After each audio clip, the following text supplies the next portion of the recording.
Stop! Look at it. That's not a fish showing off. That's a warning. And almost nothing in the ocean is smart enough to read it. Those flowing fins, those elegant stripes, that slow, hypnotic drift. Every single part of it is a trick. Because the most beautiful animal on this entire reef is also one of the most dangerous. And it wants you to come closer. That's the whole point of the beauty. Keep that in your head, because in a second, I'm going to show you why it works and why the ocean fell for it completely. This is the lionfish. And here's the first thing that should bother you about it. It isn't afraid of anything. Watch how it moves. Other reef fish dart, flinch, hide. Always twitching, always ready to run. The lionfish doesn't. It drifts out in the open, slow and calm, completely unbothered, right in front of predators that could swallow it whole. And they don't touch it. A fish this exposed should have been eaten long ago. So why is it still here, gliding around like it owns the reef?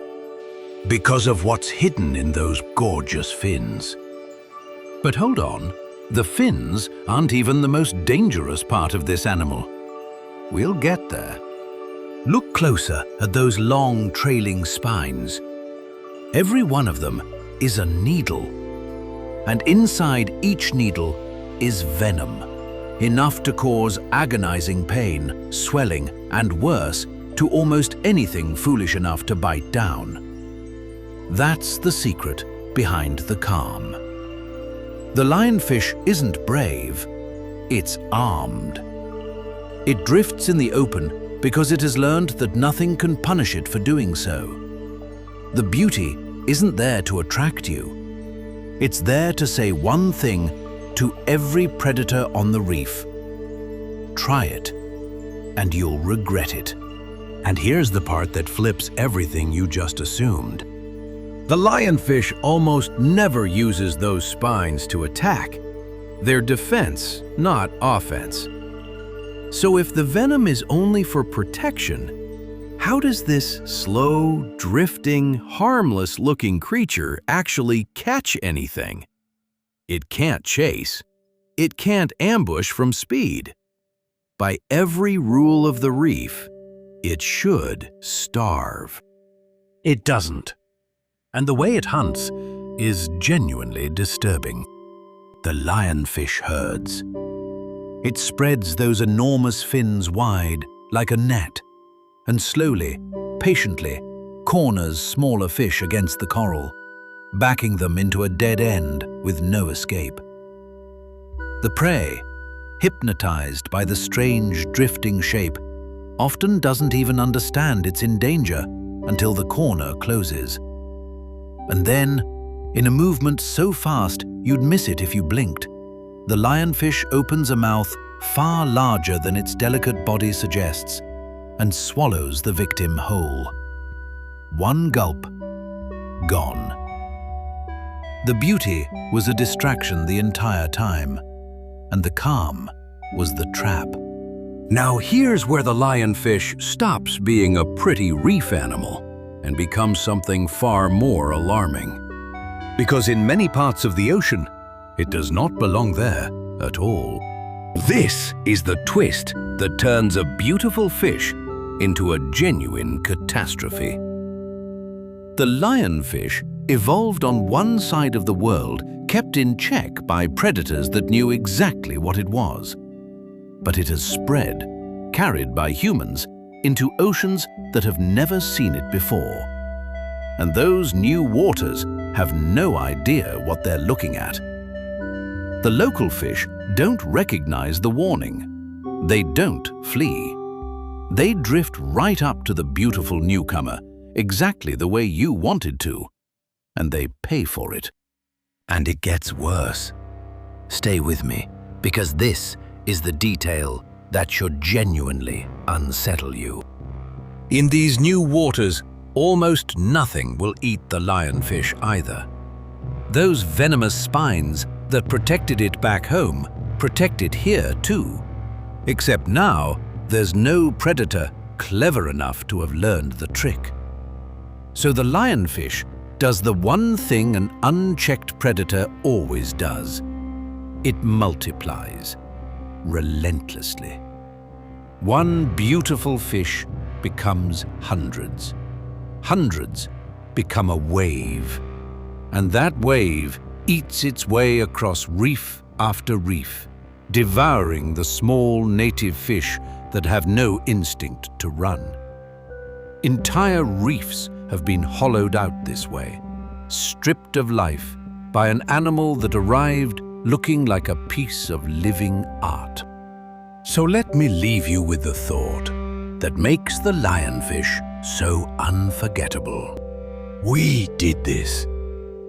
The lionfish isn't evil. It isn't malicious. It's just doing what it was always built to do. Surviving, eating, drifting beautifully through the water with its warning held high.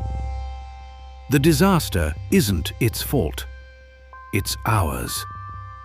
We're the ones who carried this gorgeous, venomous, perfectly armed predator into oceans that had no defense against it, and then watched, amazed by how pretty it was, as it began to take those oceans apart. And here's the final, quiet truth underneath all of it. The lionfish never lied to anyone. The warning was always there, in the spines, in the stripes, in the slow, fearless drift. The beauty was the message. Stay back. I am more dangerous than I look. The ocean simply didn't listen. And neither, it turns out, did we. Which is exactly why the most beautiful thing on the reef is also one of the most dangerous animals in the entire sea. But the lionfish, for all its venom, kills almost nothing on purpose. The next animal I'll show you carries a sting so powerful it can stop a human heart. And it looks even more harmless than this one. There's something drifting in the warm shallows right now that has no brain, no heart, no bones, no blood. By every definition we use for a proper animal, it's barely alive at all. And it is one of the deadliest creatures on the entire planet. Look at it. It's almost nothing. A pale, transparent shape, soft as a soap bubble, drifting wherever the water pushes it.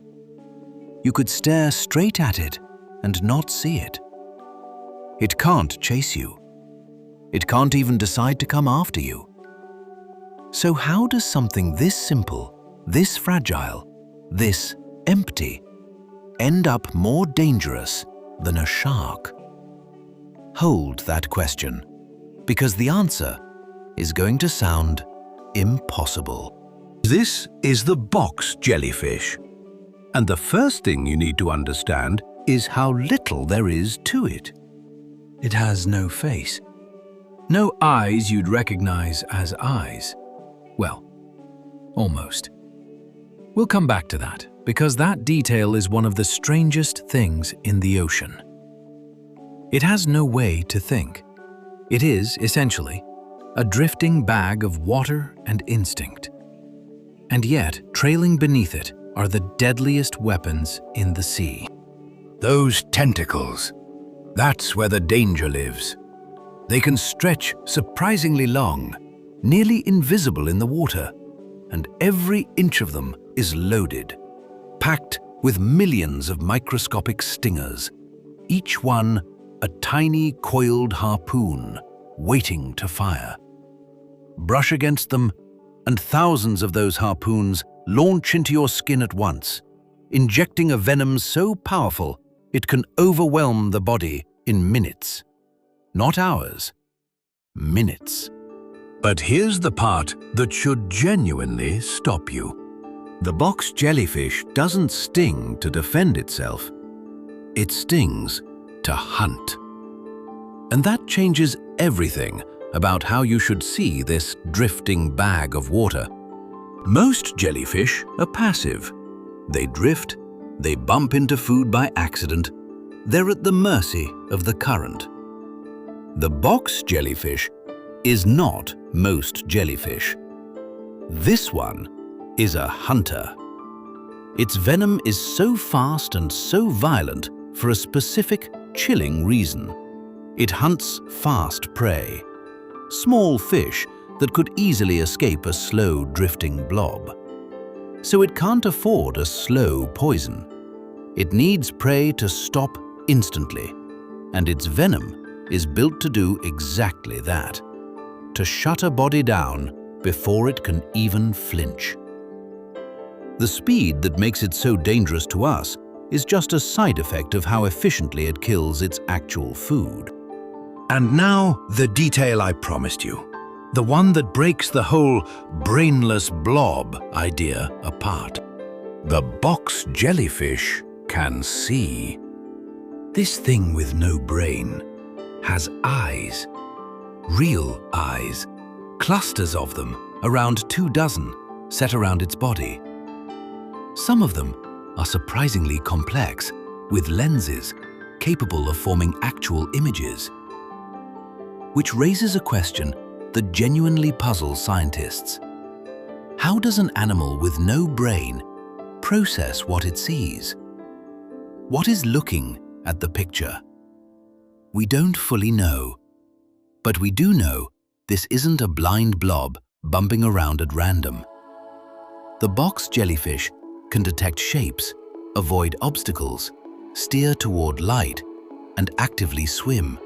Not just drift, but swim with purpose in a chosen direction.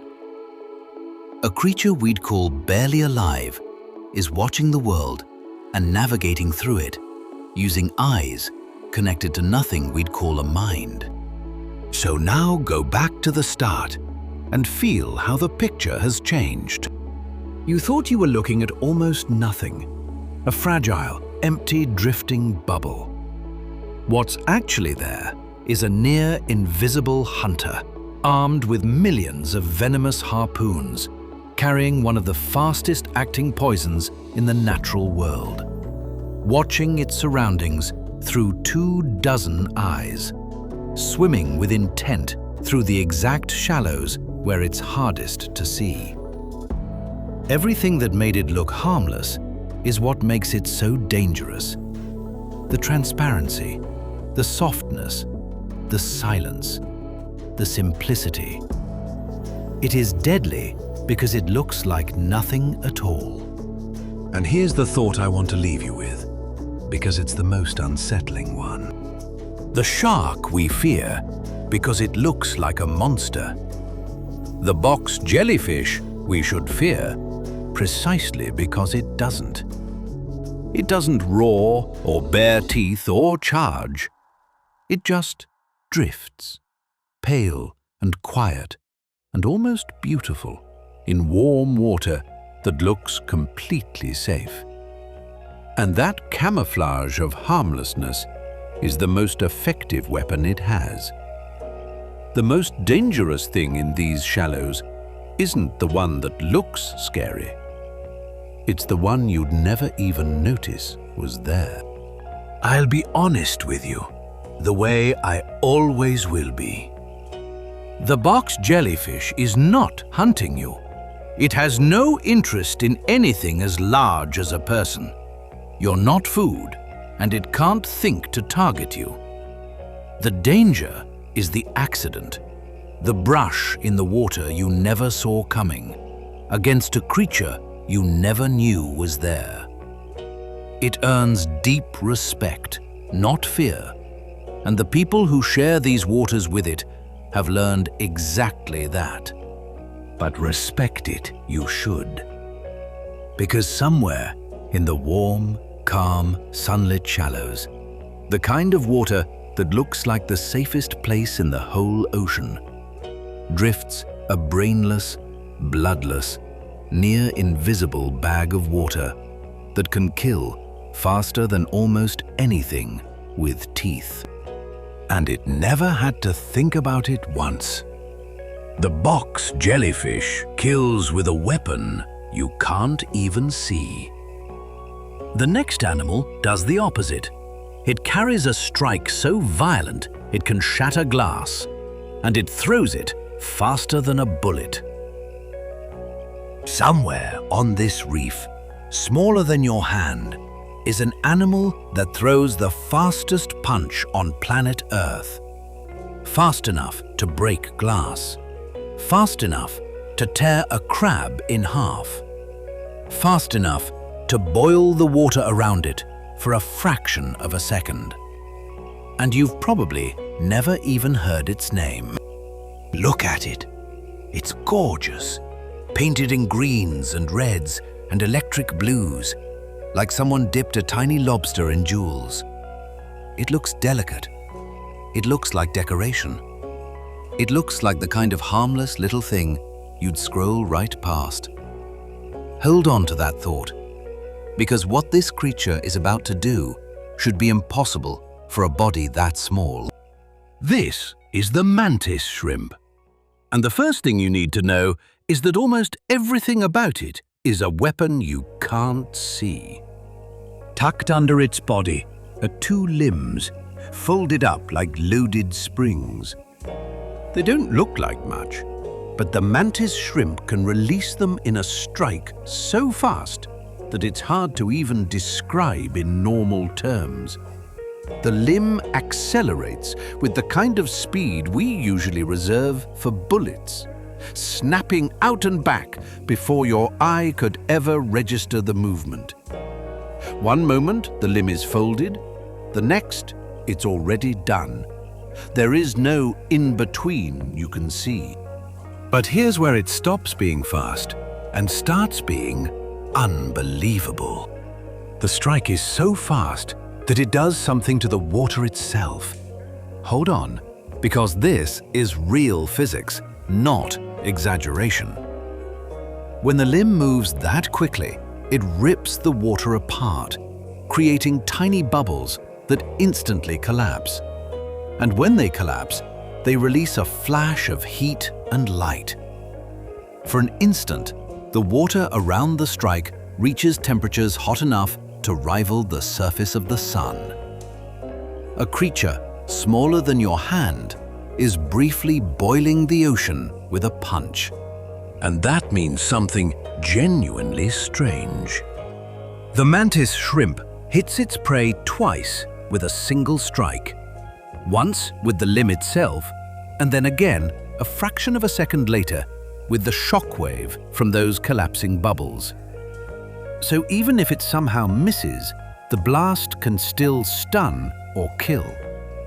There is almost no escape from it. A crab inside its shell, an animal that feels completely armored and safe, is shattered open like the shell was never there at all. Now here's the twist that flips this from cool to terrifying for its size. This little jewel of an animal regularly kills things much bigger and far better armored than itself. The mantis shrimp doesn't fear crabs, snails, or shellfish that vastly outweigh it. It hunts them. It walks up to a creature wrapped in solid armor designed by millions of years of evolution specifically to stop predators, and it simply punches through it. The toughest defense on the reef means nothing to a weapon that strikes faster than thought and hits like a hammer made of physics. And then there's the part of the mantis shrimp that has nothing to do with the punch at all. And it's just as astonishing. Its eyes. Stay with me, because this might be the strangest sentence in this whole documentary. The mantis shrimp may have the most extraordinary eyes in the entire animal kingdom. Where you see color with 3 types of receptors, The mantis shrimp has many, many more. Its eyes move independently. They can see kinds of light we can't even imagine, detect things our eyes have no ability to register, and process visual information in ways scientists are still trying to understand. This animal is not only the fastest striker on the reef, it's quite possibly looking at a version of the world richer and stranger than anything we will ever get to see. So step back and feel how completely the picture has flipped. You started with a tiny, pretty, harmless-looking creature you'd never glance at twice. What's actually there is one of the most advanced predators in the entire ocean, armed with the fastest strike known to science, a punch that boils water and hits twice at once, the ability to shatter armor that stops everything else, and eyes that see a world we can't. All of it packed into a body smaller than your hand. The beauty wasn't hiding nothing. It was hiding almost too much to believe. And here's the thought I'll leave you with. We measure danger by size. The shark is huge, so we fear it. The whale is enormous, so we respect it. The mantis shrimp breaks that rule completely. Proof that in the ocean, the deadliest thing in any patch of reef might be the smallest, brightest, most easily ignored creature there. Danger in the sea has nothing to do with how big something is. It has everything to do with what it's hiding. I'll be straight with you, as always. The mantis shrimp poses no real threat to you. It's far too small to consider you anything but scenery, and the worst it could ever do is a nasty cut to a careless finger. It isn't a menace. It's a marvel.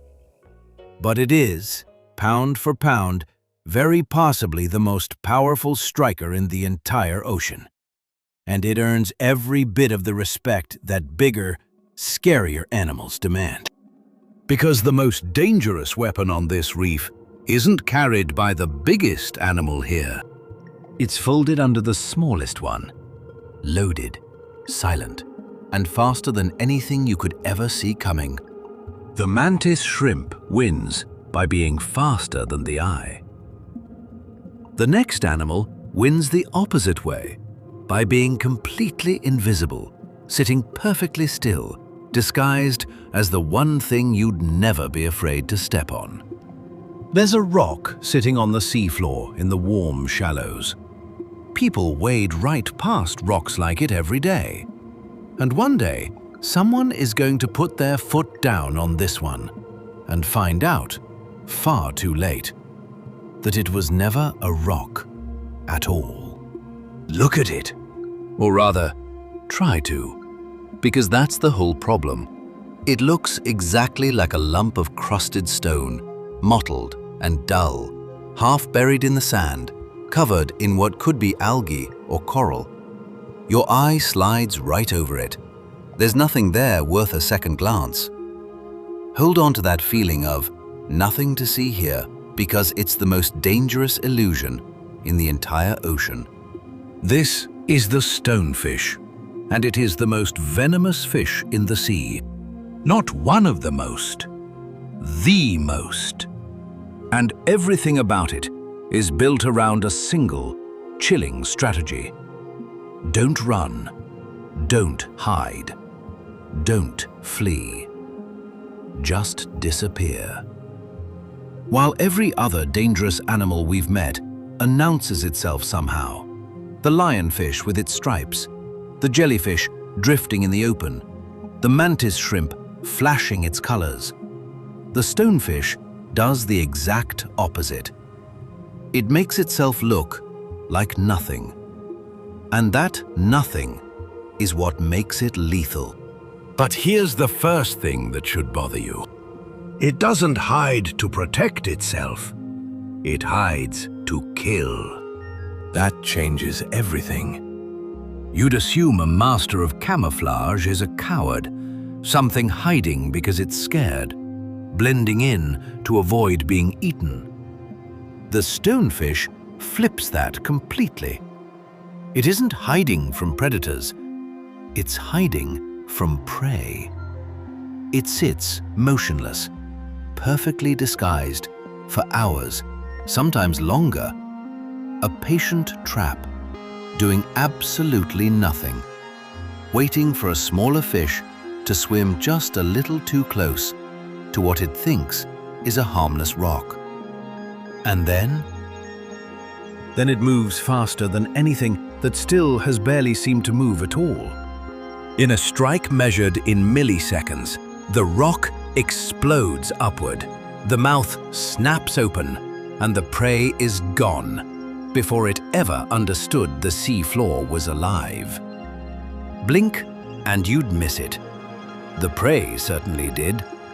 The stonefish spends almost its entire life in total stillness and saves all of its speed for the one instant that ends another creature's life. But the hunting strike isn't even the part that makes the stonefish so feared. Here's the part that is. Run your eyes along its back. Hidden in that crusty, rock-like body is a row of spines, 13 of them stiff and sharp, lying flat and unseen. And each one is loaded with venom so potent it ranks among the most painful and dangerous of any creature on Earth. This is the weapon that makes the stonefish legendary. Not the bite, the back. And now, the twist that makes it truly dangerous to us. The venomous spines are defense, and the stonefish will not move out of your way. Think about what that combination means. Most dangerous animals give you a chance. They flee, they warn, they avoid you. The stonefish does none of that, because its entire survival strategy depends on never breaking its disguise. So when something large approaches, a foot, a hand, a careless step, it doesn't dart away like a normal fish. It stays, perfectly still, trusting its camouflage, right up until the moment all that weight comes down on those 13 spines and drives the venom deep. The very instinct that keeps it hidden from prey is exactly what puts it in the path of a human foot. So feel how the whole picture has turned inside out. You started with a rock. The most boring, harmless, ignorable thing on the seafloor. What's actually there is the most venomous fish in the ocean. A motionless ambush predator that strikes in milliseconds, carries 13 venom-loaded spines along its back, and refuses to move out of anyone's way. Everything that made it look safe is precisely what makes it deadly. The dullness, the stillness, the way it looks like part of the seabed. Its greatest weapon isn't the venom or the speed. It's that you don't believe it's there at all. And here's the thought I'll leave you with. We've spent these chapters learning that danger in the ocean hides inside beauty. The stonefish teaches the darker half of that lesson. Danger also hides inside boredom. Inside the dull, the plain, the easily overlooked. The lionfish at least warns you. The stonefish gives you nothing. No color, no movement, no sign. It is the ocean's reminder that the thing most likely to hurt you isn't the one you're staring at in fascination. It's the one you didn't even register was alive. I'll be honest with you, the way I always am. The stonefish is not aggressive, and it is not hunting anything as large as you. It wants, more than anything, to simply be left alone and unseen. That's its entire way of life. Nearly every serious encounter comes from the same accident.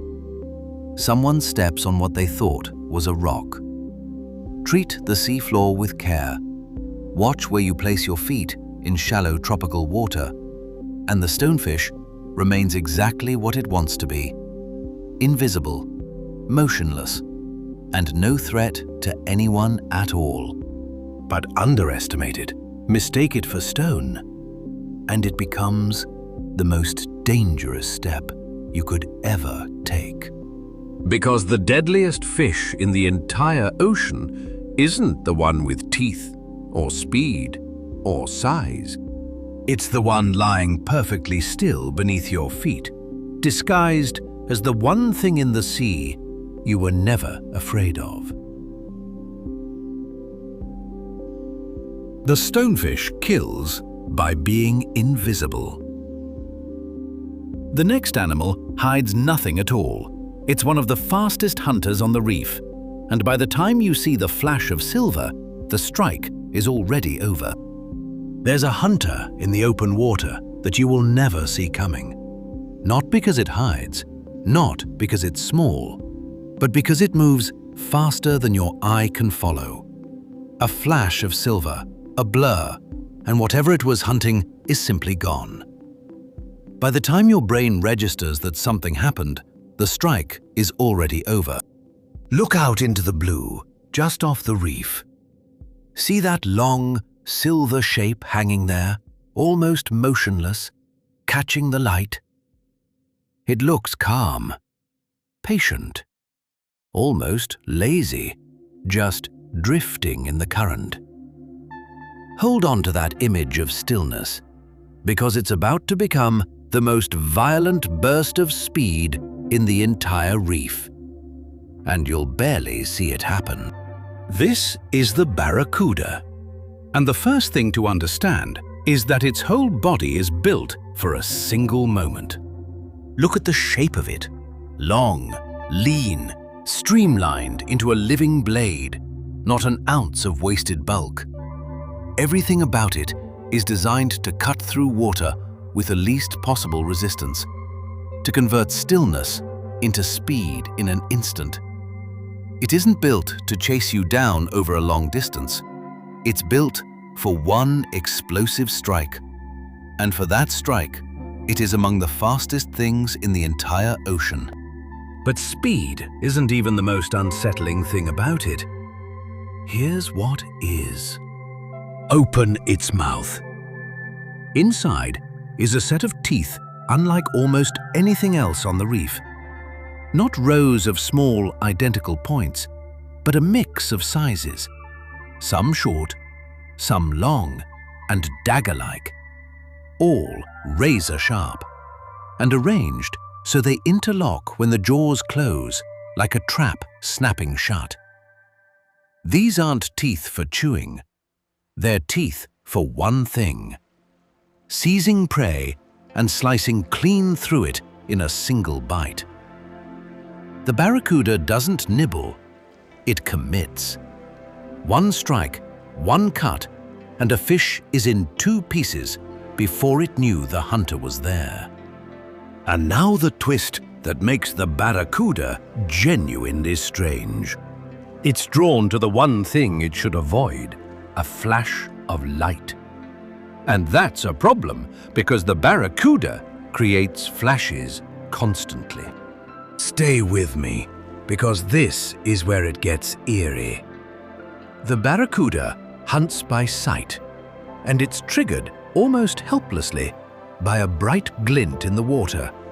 The quick silver flicker of a small fish turning, the shimmer of scales catching the sun. That flash means prey, and it fires the strike before the barracuda has even fully decided what it's looking at. But here's the catch. The barracuda's own body is a mirror. When it turns, when it strikes, its silver flank throws back a hard flash of light, the exact signal that triggers an attack. A flash draws the strike. The strike makes a flash.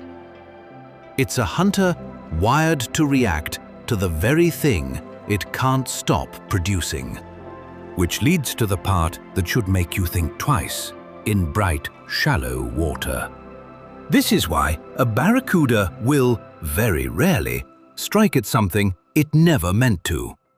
A watch, a ring, a bright buckle. Anything metallic that throws a sudden glint. Not out of aggression, not because it's hunting a person, but because for one reflexive instant, that flash of light looked exactly like a fleeing fish, and the barracuda's body fired the strike before its brain caught up. The danger isn't malice. It's a reflex so fast and so hardwired that the animal itself can't override it in time. So feel how the picture has shifted. You started with a calm, silver shape, drifting lazily in the blue. What's actually there is one of the fastest ambush hunters in the ocean. A streamlined blade, armed with interlocking dagger teeth, capable of slicing prey in half in a single strike you'd never see. Wired to attack flashes of light, and unable to stop its own body from creating them. The stillness was a loaded spring. The patience was a countdown. And the moment a glint crosses its vision, all of it releases at once. And here's the thought I'll leave you with. We've met animals that kill with venom, with disguise, with brute force. The barracuda kills with time, by being faster than the moment itself. It doesn't overpower its prey or outsmart it. It simply arrives before the prey's reaction can. In a world where survival often comes down to who moves first, the barracuda has made itself almost impossible to beat, because by the time anything reacts to it, the strike has already happened. It wins the fight in the half-second before the fight begins. I'll be honest with you, the way I always am. The barracuda's fearsome reputation is mostly unearned. It is curious, not aggressive. It'll often follow swimmers out of pure curiosity and do nothing more. The rare strikes on people are almost always that same case of mistaken light, a reflex fired at a glint, instantly regretted. It isn't hunting you, and it doesn't want you. Leave the shiny jewelry out of murky, bright water, and the barracuda remains exactly what it is, a stunning, harmless to you, marvel of speed. But make no mistake about what it's capable of. Out there in the calm blue, hanging silver and still in the light, is a hunter that has perfected the single fastest, cleanest strike on the entire reef. You just won't see it. You never do. That's the danger of the flash in the water, the strike that's finished before you know it began. The barracuda is the fastest hunter on the reef, but the next animal doesn't need speed or venom or surprise. It's one of the few hunters in the ocean that can come into the shallows, the coast, even the rivers, going to places no other shark would dare, where no one ever expects to find one. Everyone knows the rule. Sharks live in the sea. Swim into a river, a lake, a quiet inland waterway far from the coast, and you've left them behind. You're safe. That rule has kept people feeling secure for as long as anyone can remember.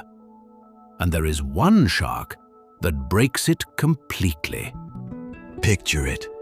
You're miles from the ocean, fresh water, murky, warm, calm. A river winding through the land, nowhere near the sea. The last thing on earth you'd expect to share that water with is a shark. Hold on to that feeling of safety.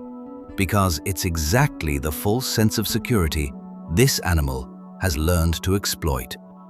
This is the bull shark, and it can do something almost no other shark on the planet can. It can survive in fresh water.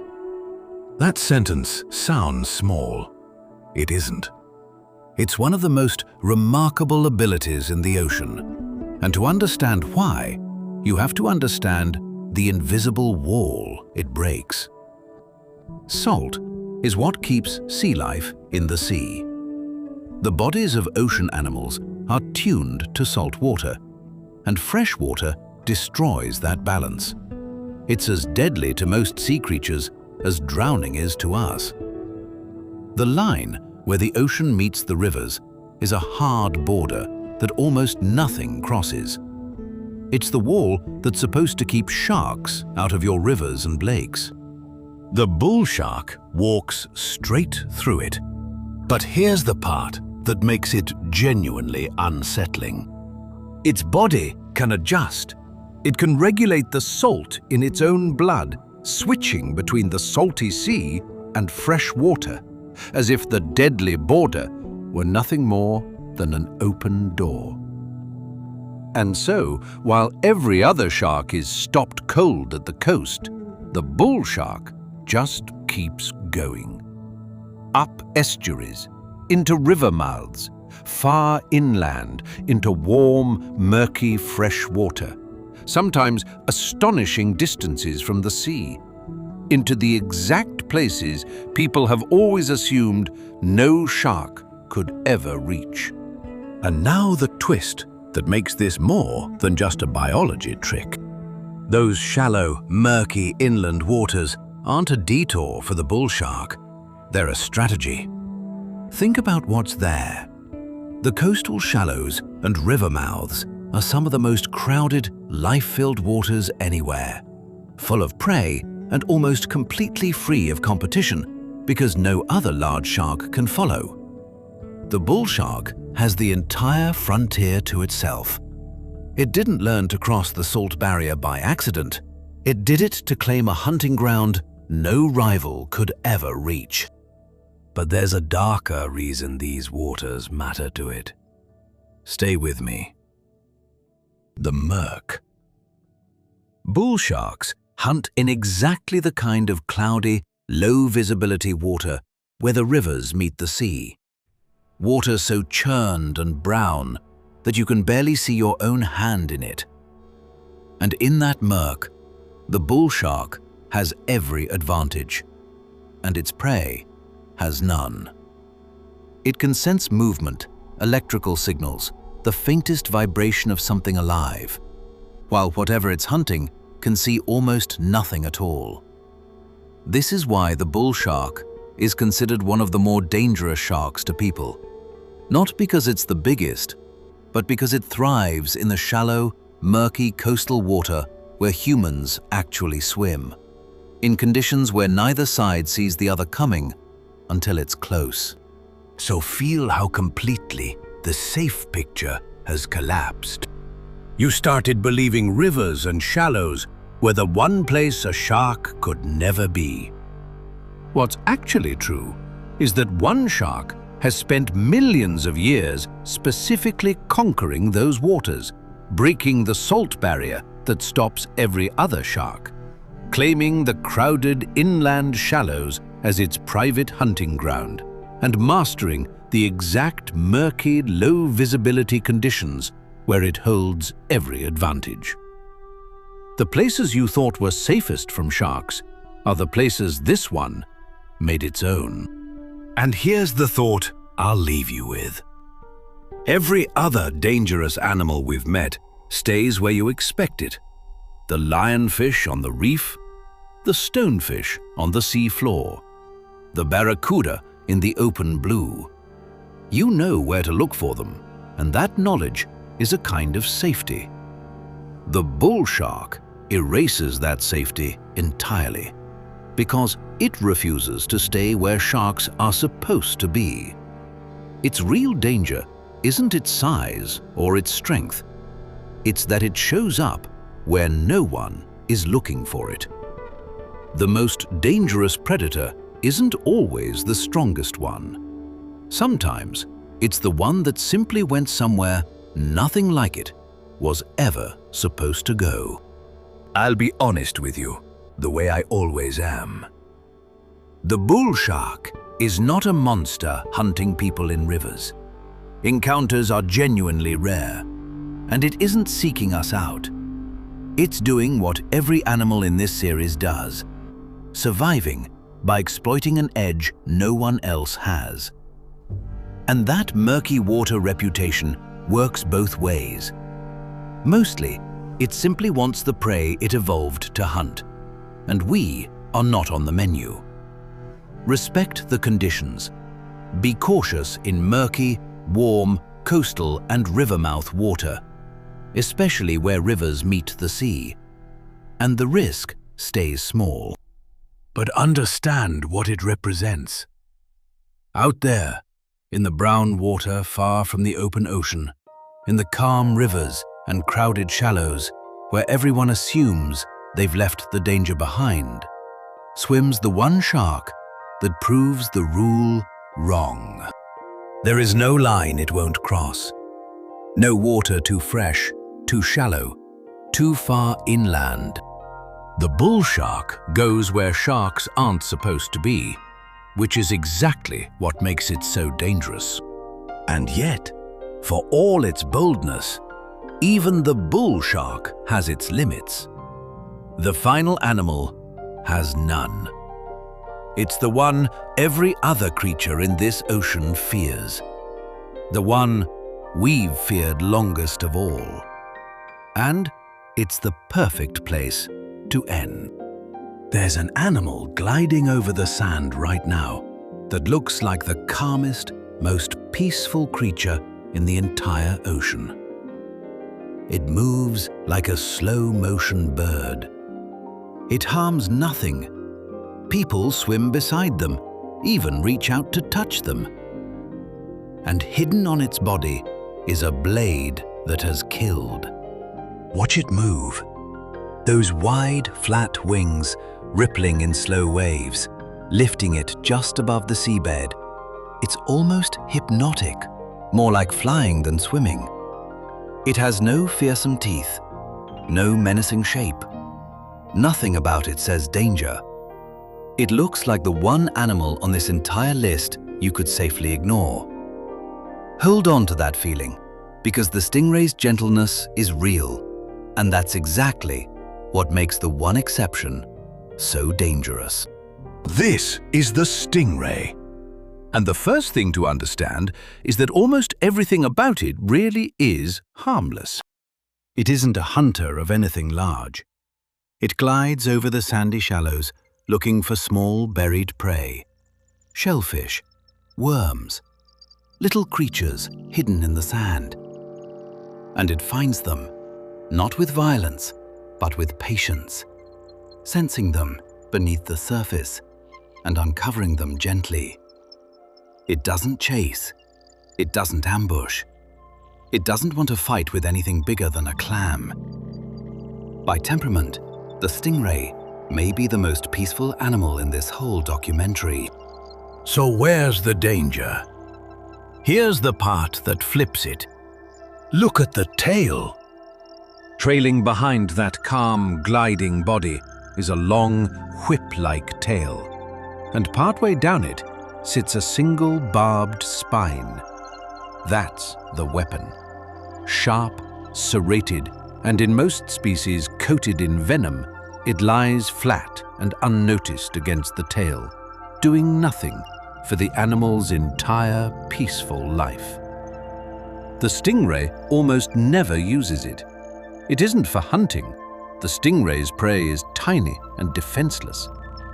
The blade exists for one purpose only, the last line of defense for an animal that would always rather flee.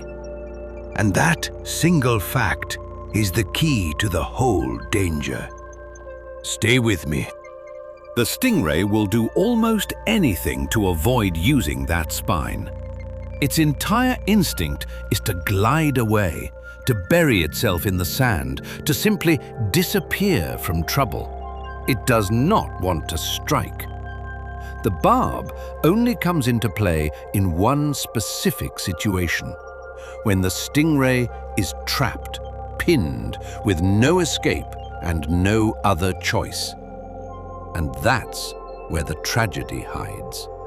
Because there's one way that happens again and again that has nothing to do with aggression at all. Someone steps on it. Here's the twist that makes a gentle animal genuinely dangerous. The stingray loves exactly the kind of warm, shallow, sandy water that people love to wade through. And it buries itself in that sand to rest, perfectly hidden, completely invisible. Not hiding to hurt anyone, just hiding to be safe. But to a person walking through the shallows, that invisible stingray is an accident waiting to happen. A foot comes down on a buried ray.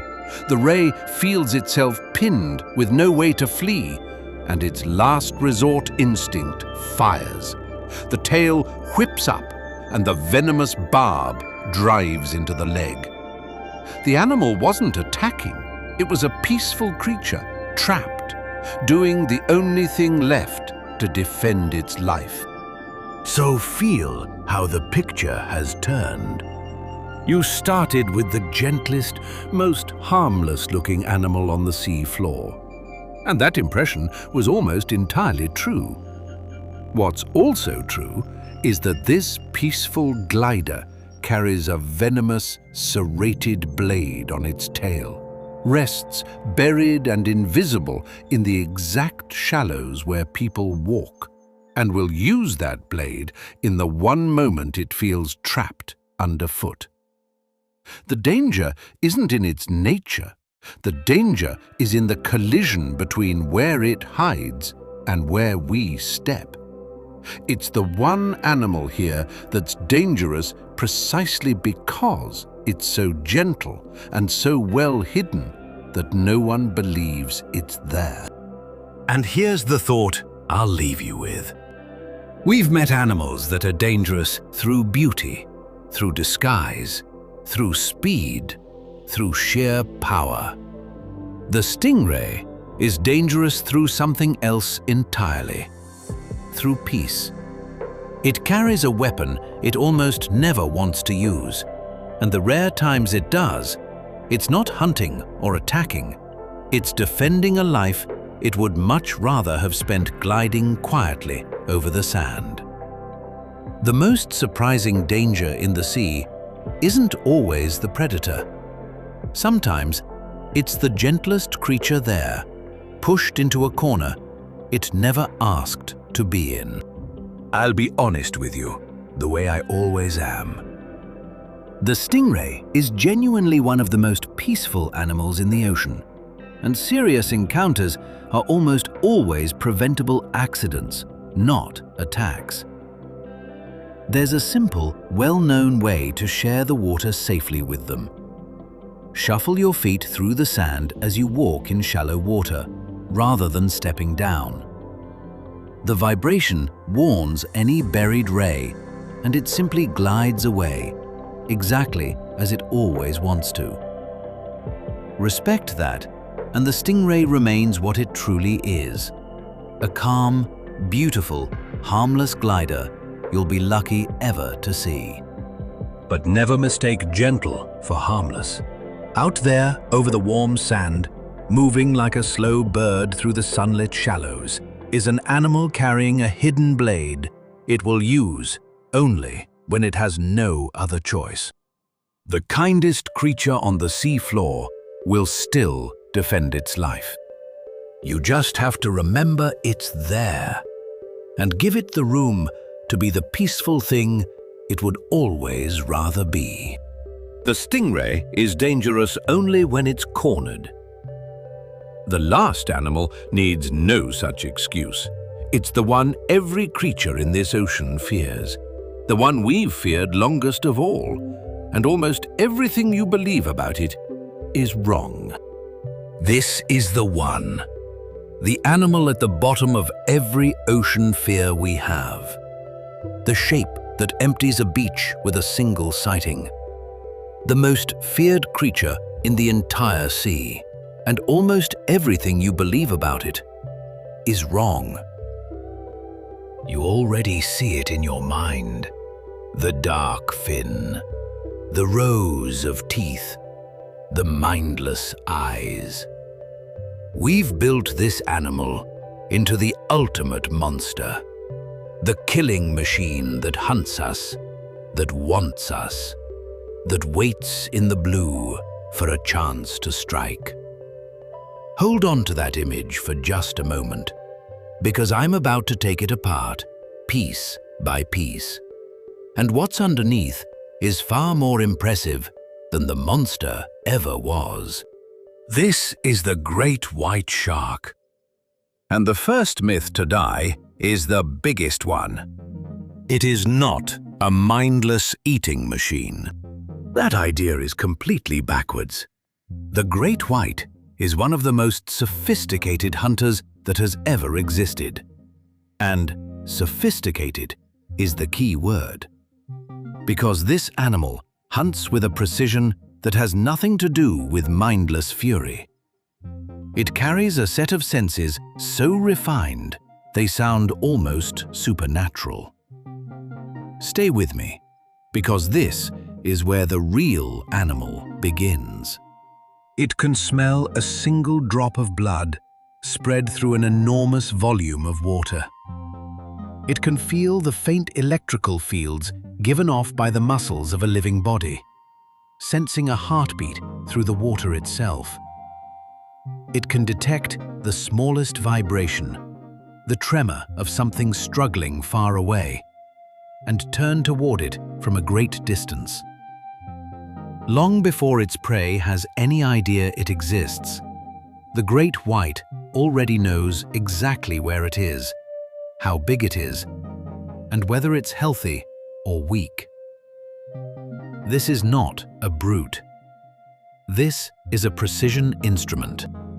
And here's the part that dismantles the monster myth entirely.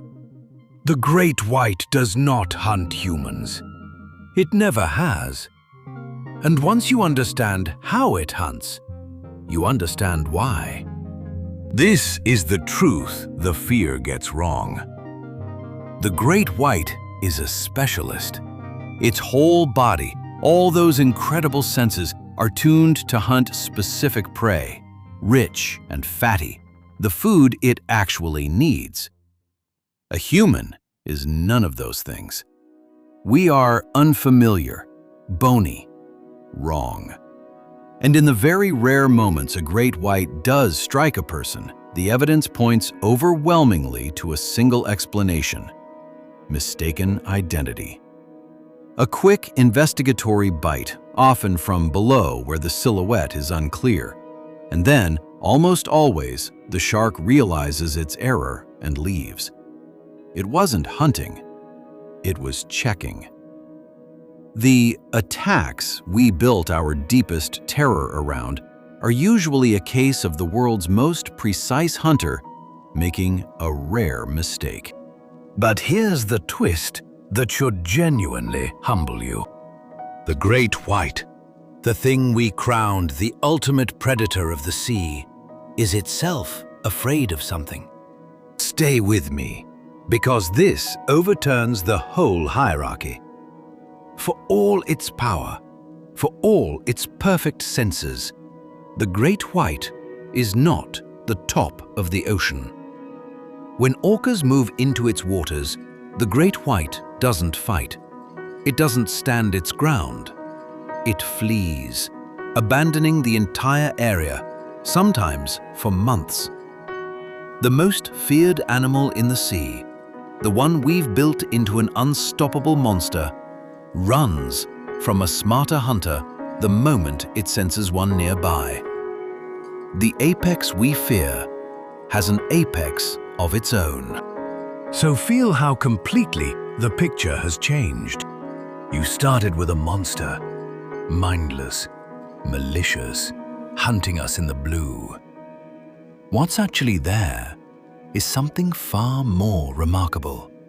An exquisitely sophisticated predator, armed with senses we can barely comprehend, that doesn't hunt humans, that strikes us only by rare mistake, and that is itself not even the most powerful thing in its own ocean. Everything that made it a monster in our minds was a story we told ourselves. The real animal is more impressive than the myth, and far less interested in us than we ever wanted to believe. And here's the thought I'll leave you with as we reach the end of this journey. We've spent these chapters learning that danger in the ocean is never what it looks like. The beautiful lionfish was a warning. The brainless jellyfish was a hunter. The tiny shrimp was a weapon. The dull rock was the deadliest fish in the sea. And now, the ultimate monster turns out to be a misunderstood specialist that wants nothing to do with us. Every single one of these animals was more than its reputation. More dangerous or less, but always more interesting than the simple story we'd attached to it. I'll be honest with you, the way I have been the whole way through. The great white deserves enormous respect. It is powerful, it is wild, and it should never be treated carelessly. But it does not deserve the terror we've heaped on it. It is not a villain. It is not hunting you. It is a magnificent animal, doing exactly what it evolved to do. In the ocean, it has ruled and feared and survived in for millions of years. So as we leave the water, hold on to the real lesson of all of this. The most dangerous animals in the ocean are not monsters. They never were. They are venomous and fast and powerful and perfectly built. But they are not cruel, and they are not coming for you. They are simply the deadliest beauty the sea has to offer. Each one a masterpiece of survival, wearing a weapon we learned to fear. And the most feared of them all, the great white shark, leaves us with the truest lesson of the entire ocean. The thing you're most afraid of is almost never the thing you should fear. And it's almost always more extraordinary than you ever imagined.